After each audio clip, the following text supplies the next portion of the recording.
Como é que tá aí sua vida financeira? Segundo dados levantados pela Serasa, em agosto de 2023, o Brasil tinha 71,74 milhões de brasileiros em situação de inadimplência.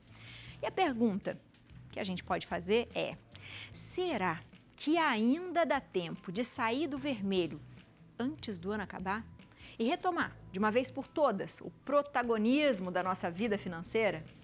Quem nos ajuda com essa questão e dá dicas importantes sobre o tema é a especialista em finanças, Luciana Aiquedo. Seja muito bem-vinda à nossa casa, Lu! Muito obrigada, que alegria estar aqui com vocês. A gente também. Quando a Nath passou esse tema, eu falei, o quê? Será? Mas é possível, né? Será que dá tempo ainda? Será que dá tempo? Porque a gente pensa, fim de ano, a gente já pensa no começo, em janeiro. Nossa, mas eu vou ter um monte de conta para pagar e eu já tô devendo. Dá tempo, Lu, da gente ficar pelo menos um laranja? Dá tempo. E hoje é sexta-feira, véspera aí do final de semana.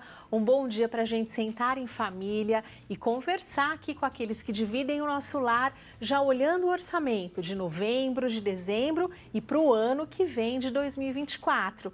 Porque mais do que ficar olhando o que passou, e às vezes a gente fica se torturando. Puxa, foi difícil, eu não consegui. Mas a gente pode construir a partir de agora aquele futuro que a gente quer para a nossa vida. Você falou uma coisa muito interessante, porque assim, quando a gente vai ao médico, a gente sempre esconde alguma coisa do médico, não é verdade? Sim. A gente fala assim, você tá bem? Eu tô bem. Por que com a nossa saúde financeira é a mesma coisa? Por que a gente esconde às vezes? É vergonha, é medo de alguma coisa? É vergonha, medo, tabu. A gente às vezes vai ali, né, para uma relação, para um casamento, a gente faz lá o curso de noivos e a gente conversa sobre várias coisas, a cor da parede, onde vai apertar a pasta de dente, planeja e os filhos, aula de mel, mas às vezes a gente não fala claramente sobre o que vai ser feito com o dinheiro que sobrar, os sonhos do casal. A gente não fala sobre isso com os nossos filhos, mas a gente está ali educando pelo exemplo sempre. É necessário a gente ter um planejamento? Como é que a gente começa isso? Sim, a primeira coisa é que a gente não precisa daquela planilha da NASA, sabe? Sei, Que a gente... é dela que a gente tem medo, eu acho. A gente... Não é assim? A gente às vezes leva 45 dias para aprender a usar a planilha. Quando você aprende, você fala, puxa, esse negócio é muito chato, não é para mim, não. A gente pode fazer isso de uma forma simples, seja aí pelo bloquinho de notas do celular, aquele velho e bom caderninho, sabe? Que às vezes a gente até já tem em casa com algumas folhas em branco. E é basicamente sentar e olhar, puxa, o que eu quero fazer com esse dinheiro? Sexta-feira, dia útil, o pessoal está feliz por aqui, né? O que é que eu vou planejar para os meus gastos antes de eu realizá-los? Porque às vezes a gente vai no modo automático, o dinheiro cai na conta, tá tudo em débito automático, e aí as pessoas me dizem assim, eu falo, para onde foi o dinheiro? Ah, foi no cartão de crédito. Resumidamente, não sabem para onde foi. Exato, e eu acho que essa é a questão, né? Às vezes a gente gasta mais do que a gente recebe, e aí você já fez isso o ano inteiro. Quando vem o pagamento, você fala, e agora? É possível a gente identificar, assim, que conta que deve ser pago primeiro? Como que a gente funciona? Eu gosto muito de dividir o que é essencial para a minha vida e é fixo. Então, por exemplo, o aluguel, o colégio das crianças quando ele é pago, o convênio médico, são despesas recorrentes, fixas e necessárias para a sobrevivência. Depois a gente tem aquelas que são essenciais, mas elas variam. Então, por exemplo, o supermercado, a conta da luz, a conta do gás. Isso tudo eu tenho que manter o controle, eu tenho que ali fritar o peixe e olhar o gato. Eu não posso me distrair e às vezes aí, né, tá chegando calor, ar-condicionado, muito tempo aí tomando banho, tudo ligado em casa, isso ajuda a aumentar. Depois vem aquilo que eu não preciso para viver e aquilo que eu aceito ali algo recorrente, sabe? Aquele aplicativo que a gente contrata, às vezes está passando aquela série legal na televisão, a gente contrata ali um programa de streaming e a gente paga todos os meses no modo automático. E quando a gente percebe, está indo ali uma grande parte do salário em algo que nem faz mais sentido. E depois vem aquilo que eu não preciso, que não é recorrente e que aí eu posso ter o direito de falar, eu quero trocar horas de vida por isso daqui? Faz sentido para a minha vida? Porque, gente, a gente está trocando o que a gente tem de mais precioso, que é aquilo que Deus nos deu, a nossa vida, às vezes por algo que a gente não precisa, que a gente nem gosta, que não tem o menor sentido. É verdade. Quando a gente pensa nisso, no sufoco, às vezes vem aquela coisa assim, será que compensa fazer um empréstimo? emprestei, o que que eu faço? Pago as contas? Como é que a gente faz? Como é que a gente lida? O empréstimo é uma boa? Sim. A primeira coisa que eu tenho que olhar é qual é a taxa desse empréstimo. E aí a gente tem empréstimos que eles podem ser bons, então, por exemplo, o crédito consignado pode ser bom, porque tem uma taxa menorzinha. A gente tem agora os programas do governo, como o Desenrola, que está com uma taxa aí pré-determinada que é boa. Agora a gente tem aqueles que são muito ruins, como, por exemplo, o cheque especial, o cartão de crédito que chega, a gente não consegue pagar. E aí eu estou falando de quase 400% ao ano. Muita coisa, muito né? juro, né, É o tal do Muito. clique aqui e o dinheiro cai na sua conta. Esses são os Exatamente. piores, né? Sabe tudo aquilo que é fácil? Quase como que fazer uma compra de supermercado na lojinha de conveniência, do posto de gasolina, que a gente para aqui na Dutra, né, compra ali convenientemente. A gente jamais faria supermercado numa situação assim. Só que quando a gente pega o dinheiro ali fácil, né, aquele que vem, você tem um crédito pré-aprovado, pega aqui, não precisa contar para o que você vai usar, normalmente é dinheiro caro e dinheiro ruim, que não vale a pena. Eu tenho que me livrar disso logo. Queria falar um pouquinho do cartão de crédito. Em que momento ele deixa de ser um vilão e começa a ser um aliado nosso, né? O que que eu posso realmente gastar no meu cartão de crédito e o que que eu devo gastar à vista, por exemplo? Sim, por exemplo, quando eu vou comprar uma geladeira nova, que eu planejei, que eu pesquisei o preço, que eu preciso parcelar, que eu tenho pouca diferença entre o que eu vou pagar, né, por ela à vista ou por ela parcelada, pode fazer sentido, é um bem de consumo durável, que eu tô ali vendo, né, e fazendo um planejamento para ter aquele bem. Agora, por exemplo, blusinhas, parcelar a compra do supermercado, parcelar, sabe aquele remédio que a gente usa de uso contínuo na farmácia? Gente, porque imagina, você compra todos os meses aquilo. Eu parcelei, significa que no terceiro mês eu já não tenho outra alternativa. Eu sou obrigada a continuar, aquilo vira uma bola de neve. Então ele vira um vilão quando ele está ali incorporado, quando eu acho que aquele dinheiro não é do banco, que eu acho que aquele dinheiro é meu. E ele é bom quando eu consigo assim olhar de uma forma organizada, por exemplo, passagem aérea internacional. É muito bom comprar no cartão de crédito, porque ele me dá direito ao seguro viagem de forma gratuita, ele me dá uma série de benefícios se eu perder o voo, se extraviar minha bagagem. Então eu tenho benefícios adicionais e eu não estou usando porque eu sou descontrolada. Eu uso porque aquilo ali está alinhado com a minha estratégia. Que maravilha. Como que a gente pode mudar, então, essa nota do vermelho para um azulzinho? Sim, pro azulzinho ali para ficar com estrelinha de louvor. Isso. Sobrando dinheiro, passou de sobrando ano, dinheiro. Passou de ano. Sabe aquela hora que a gente senta em casa, que a gente tem a oportunidade de estar todo mundo sentado à mesa para conversar? Lá em casa a gente costuma fazer isso depois que terminou as refeições, está todo mundo ali, ninguém levantou da mesa, a gente trata dos temas importantes. Esse tema, gente, é um tema muito importante para a nossa família, para aquilo que a gente tem ali de muito precioso. Então, é sentar e combinar. Quais são as nossas decisões aqui em conjunto? A gente vai comer fora ou a gente vai aprender aqui uma receita nova, uma receita, por exemplo, com ingredientes da estação, mais baratos, que a gente pode ter um tempo de qualidade cozinhando junto e eu vou gastar muito menos. Eu posso, por exemplo, decidir aonde nós vamos passar ali o Natal, o Ano Novo e, puxa, o que é que eu estou disposto a trocar? Porque assim, quando a gente faz esses combinados, a gente não está ali obrigando, não tem uma única pessoa sendo a chata, aquela que está ali, né, às vezes sentindo o ônus e não tendo coragem de dizer que não dá, passa a ser uma decisão coletiva, familiar.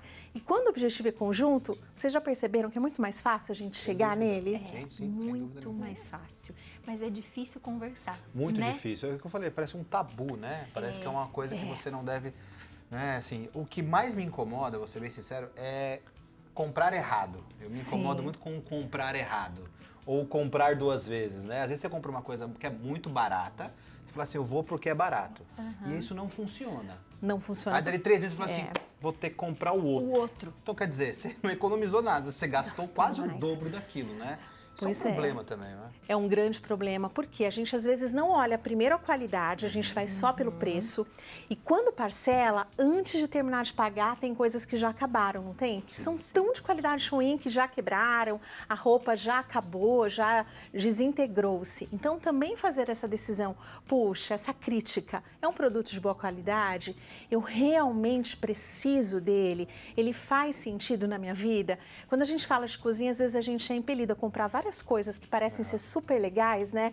E de repente você tem uma tesourinha para cortar a salsinha. Puxa, eu nem preciso, ela só vai ocupar espaço. Então, parar e refletir e também avaliar, né? Eu tenho outra alternativa aqui dentro do que já tem na minha casa, isso faz sentido.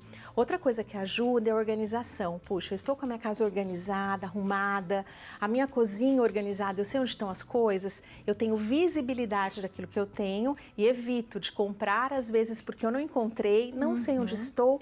E quando você faz uma organização, encontra lá, né? 3 faquinhas iguais. Puxa, eu não precisava, eu já tinha. Exatamente, isso é bem importante. Se, de repente, a gente conseguiu pagar as contas e sobrou um dinheirinho, de repente, do 13º, eu devo investir? Como investir? Sim, eu devo investir porque as emergências elas acontecerão. A gente só não sabe qual será a data, mas gente, elas virão. Sabe aquele cano da pia que estoura numa terça-feira à tarde que a gente não tem alternativa? Então continuarão acontecendo. A diferença é estarmos preparados para elas. Então, para quem está começando, uma boa alternativa é o Tesouro Selic.